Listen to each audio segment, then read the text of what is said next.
Graham Frost has had an interesting life. In fact, he will tell you that he is still having an interesting life. One thing is certain though, Graham has never had a reverse gear. Graham has written 2 books about his life, and today he's going to tell you some of his story. Would you please welcome Graham Frost?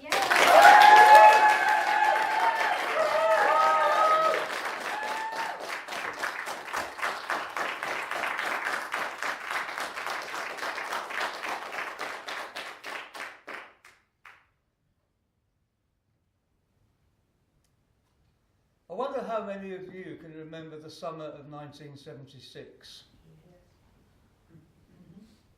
It was a long, hot summer. We had virtually no rain from April till October. Wouldn't it be great to have another summer like that? However, I can remember the summer of 1976 for a different reason. The summer of 1976 was when I was released from Borstal. For those of you who haven't heard of Borstal, it was where they used to send naughty young men who weren't quite old enough to go to prison. Now you're probably looking at me and thinking, how did a fine, upstanding citizen like Graham Frost end up going to Borstal?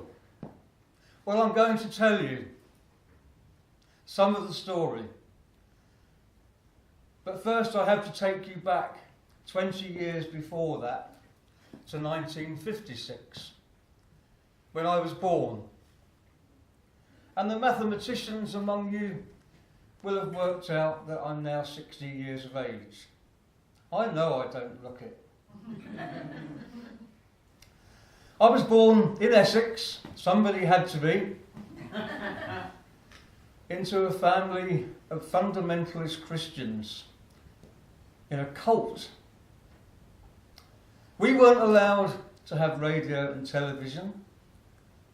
And can you imagine growing up in the 1960s and not being allowed to listen to the Beatles or the Rolling Stones? We weren't allowed to have music apart from church music. And we had to go to church meetings virtually every night, 5 times on a Sunday. Can you imagine what sort of existence that was for an independent thinking young fellow like me? It wasn't great. But we did have food on the table and a loving family. It wasn't all bad. And I have met plenty of people in the last 50 or 60 years who had a much worse upbringing than I did.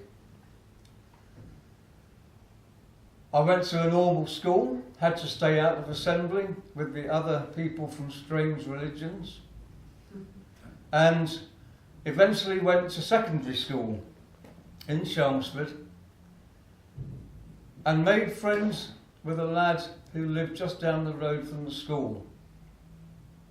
One day he invited me round to his house after school. I wasn't supposed to go, but I went anyway. I've kind of always been a bit like that. And we got quite friendly, and I managed to make excuses to my mother about why I was getting home late, and she didn't question me. One day we decided we were going to cycle into town and go to Woolworths, and something happened while we were there. We decided we were going to steal something from Woolworths. Now, I don't know if anybody in the audience can remember Woolworths. You probably can. I don't know if anybody else is willing to confess that they stole anything from Woolworths when they were a child. I'm sure some of you did. It was kind of a rite of passage in those days. And we did. I stole some pick and mix sweets, put them in my pocket. There was some kind of adrenaline rush. And then I felt a hand on my shoulder, and it was a store detective. And I was that day's example. Yes, ladies and gentlemen, the police were called to an 11-year-old boy who had stolen sweets from the pick and mix stall at Woolworths. I was taken to court and I was put on probation. Can you imagine what that did to my family? What that did to me? There I was, the black sheep of the family, the rebel. My cousins stopped speaking to me. People were warned, people in the church were warned, you better not have anything to do with that Graham Frost, he's a bad lot. And that was the start of the end for me. A few years later, I started work. I got a job in an office in Shoreditch in East London, which was not then the trendy area that it is now. And after a few months, the people I worked with said to me one day, would you like to come to the pub with us on a Friday lunchtime? Now, in those days, people used to go to the pub on a Friday lunchtime from the office, and not a whole lot of work would get done on Friday afternoon when they got back. And this company was no exception to that. So I went off to the pub. It was almost the first time I'd drunk alcohol, but not quite, because my grandmother used to make homemade beer for my grandfather, and I tried that. I went to the pub, went back to work. Nothing happened. I've been brought up to believe that if I did something like that, something awful would happen to me, and nothing did. So it made me a bit more courageous. I began to question more. I began to go out and do things that I wasn't supposed to do more. And eventually I said to my dad, I'm not coming to church anymore. My dad was horrified, but he didn't know what to do, so he just thought I would grow out of it. By this time I was coming up to 17. I've been at work for nearly a year, and I was beginning to think I needed to leave altogether. How to do it? Where would I live? What would I do? So I went one night to the opening night of a new pub in the west side of London that was being run by some people that I'd met once or twice. And I thought, I wonder if they need any staff. I went and asked them, and they said, yes, we do need some people. You can come and live here, and you can come and work here. And that was the answer to all my problems. Only problem was I had to go home and tell my parents. The following Monday night is a night I will never forget. I went home from my office job, and I said to my mother, can I borrow a suitcase, Mum? She said, what do you want to borrow a suitcase for? I said, I'm leaving home. And the look of horror that came over her face had to be seen to be believed. I'm going to phone your father. She phoned my father at work, and he told her not to lend me a suitcase because that would be helping me to leave. So she said, no, we're not going to lend you a suitcase, thinking that would stop me. On the corner of our road, there used to be a greengrocer's shop. And in those days, they used to have those really thick carrier bags with pictures of fruit and vegetables on them. Some of you in the audience might remember. I went down to the greengrocer's shop on the corner of our road, and I said to the greengrocer, could you lend me 6 of your carrier bags? I don't know why I asked him to lend them to me, because I wasn't bringing them back. So he gave me 6 carrier bags. I went home. I packed what I could of my clothes and belongings into 6 carrier bags. By the time my father got home from work across the other side of London, I was ready to go. In vain did he try to persuade me not to go. And I remember walking down the road, down a slight hill, from my parents' house to the railway station, with 3 carrier bags in each hand, walking along slowly. And my parents were both walking along behind me, both in tears. I was 17 years old. I'd never seen my father cry before. They came down to the station. They tried to persuade me to stay, but I got on the train and went away to my new life in the west of London. Soon, in fact in probably 2 or 3 days, I wondered if I'd jumped out of the frying pan into the fire. It turned out that I'd taken a job in one of the roughest pubs in London. There was a wooden floor with strange dark marks on it. And I asked somebody after 2 or 3 days, what are those marks? Oh, they're bloodstains. And sure enough, they were. The people that used to come into that pub used to get very drunk on a Friday and Saturday night in particular, and punch each other, and then they'd pick each other up off the floor, buy each other a drink and carry on again. It was like the Wild West. And that's where I'd gone. A few months into that, a guy called Colin came into my life.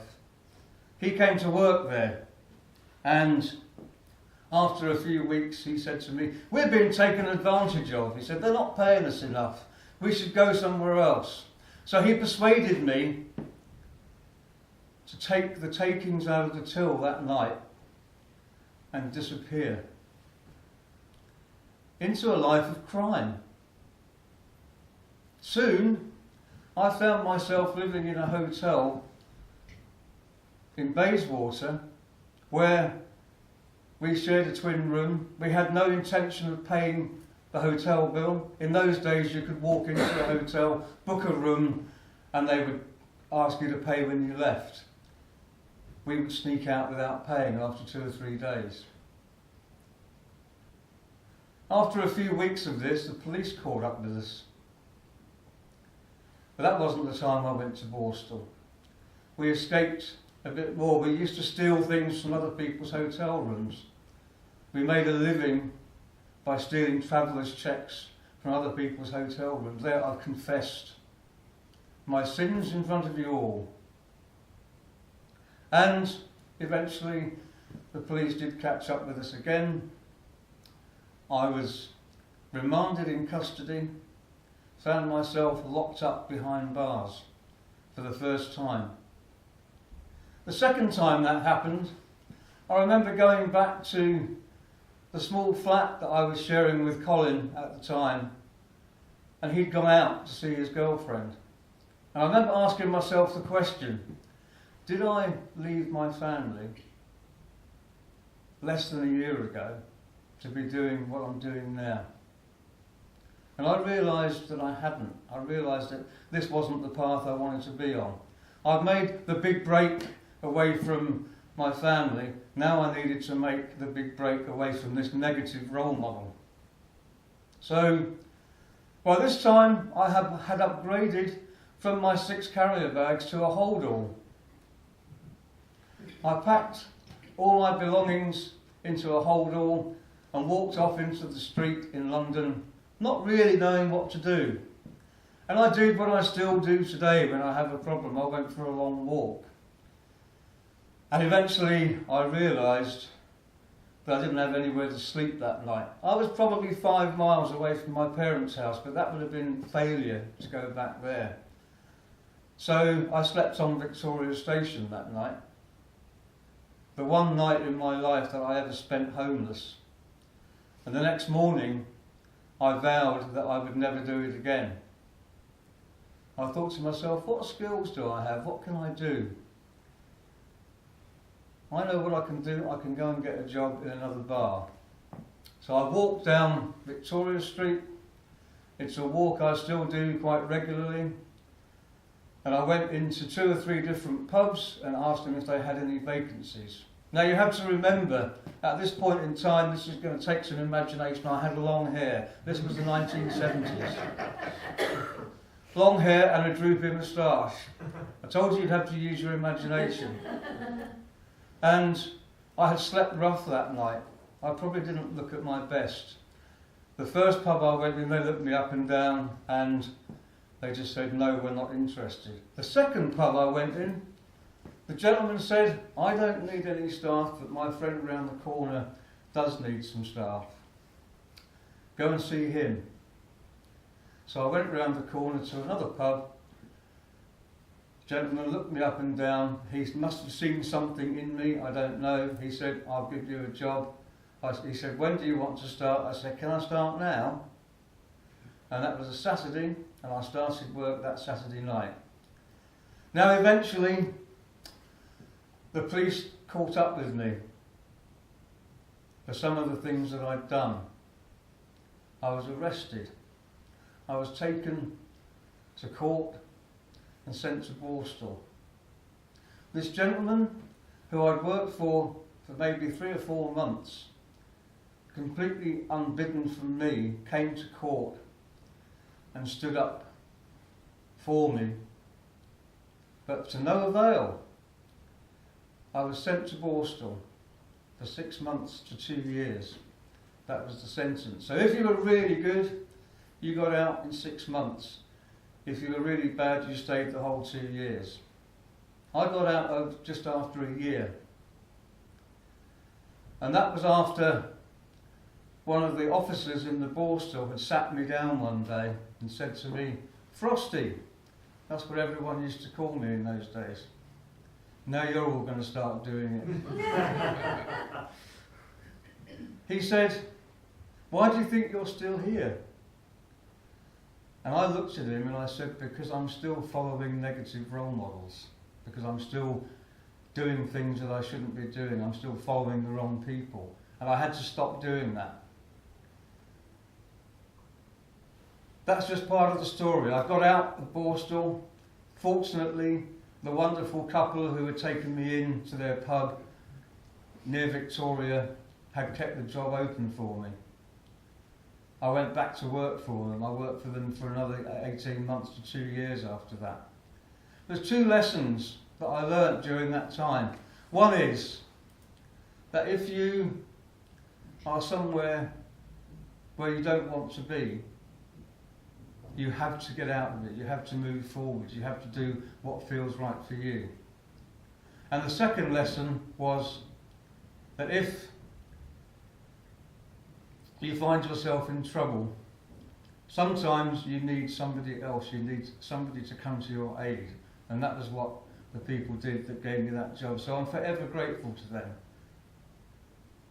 But ever since that day, I'm proud to say, I've always tried my hardest to keep moving forward. Thank you.